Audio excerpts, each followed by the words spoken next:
sore bisa kabel, sore beriman, pagi dan bisa kabel. Tidak, saya sebagai pendukungnya tidak bisa. Tapi itulah qadar Allah, takdir Allah berat. Memang Indonesia belum diberikan figur yang terbaik.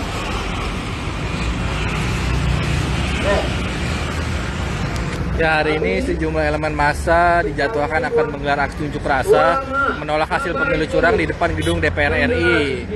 Namun hingga saat ini belum banyak massa, hanya beberapa elemen massa saja yang sudah datang dan menggelar aksi. Diperkirakan mereka akan menggelar aksi puncaknya pada pukul 1 atau pukul 2 siang nanti yang bersamaan dengan jalannya rapat paripurna DPR RI. Saat ini situasi di jalan. Politikus Gerindra sekaligus anggota DPR Komisi 11, Kamru Samad, menganggap hak angket DPR untuk menyelidiki kecurangan pemilu 2024 tidaklah hal yang mendesak.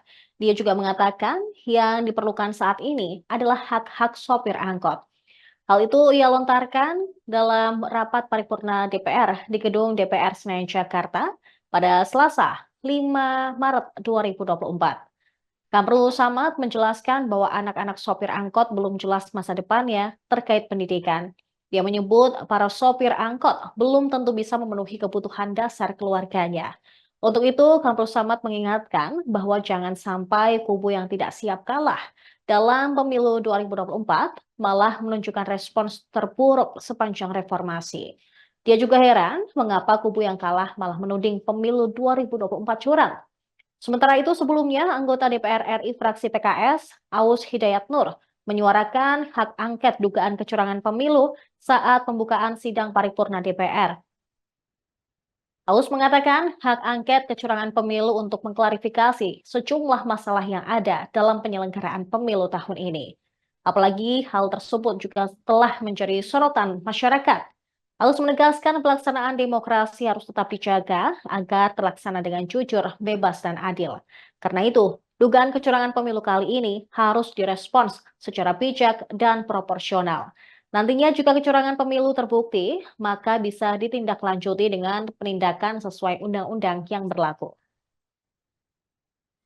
Kamru Samad A79, pertama-tama dalam reformasi ini 6 kali kita melaksanakan pemilu dan semua berjalan dengan baik. Dan dari pemilu-pemilu kita telah melakukan pembenahan dan perbaikan baik melalui revisi undang-undang yang telah kita jalankan maupun dalam pelaksanaan yang kita jalankan melalui pengawasan terhadap penyelenggara pemilu. Dan kita patut bersyukur bahwa pada pemilu 2024 ini lebih dari 60 negara di dunia yang secara bersamaan akan melakukan pemilihan presiden. Indonesia merupakan negara terbesar, mencapai 164 juta partisipasi rakyat. Lebih besar daripada pemilu terakhir di Amerika yang hanya mencapai 158 juta partisipasi. Ini menunjukkan bahwa Indonesia sebagai negara demokrasi terbesar di dunia telah mampu memberikan ruang konstitusional kepada rakyat Indonesia untuk menggunakan haknya. Karena itu, kami di lapangan tentu juga mendengarkan aspirasi yang berkembang. Aspirasi yang sangat mendesak bagi mereka adalah pengangguran, penciptaan lapangan kerja.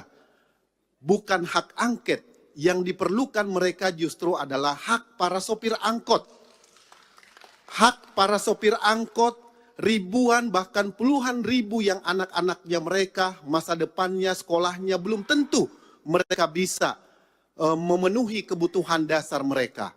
Kita bisa menyaksikan bagaimana masyarakat kita hari ini kerja hari ini hanya untuk makan besok. Bahkan kalau mereka sakit hari ini maka besok dia harus utang di warung.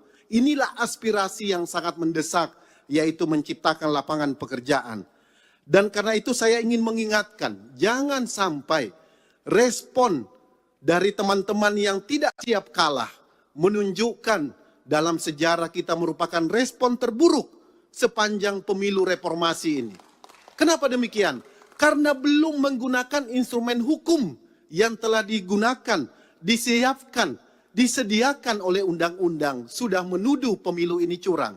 Ini berbahaya sekali bagi kelangsungan demokrasi kita dan masa depan bangsa kita ke depan. Download Tribun X sekarang. Menghadirkan lokal menjadi Indonesia.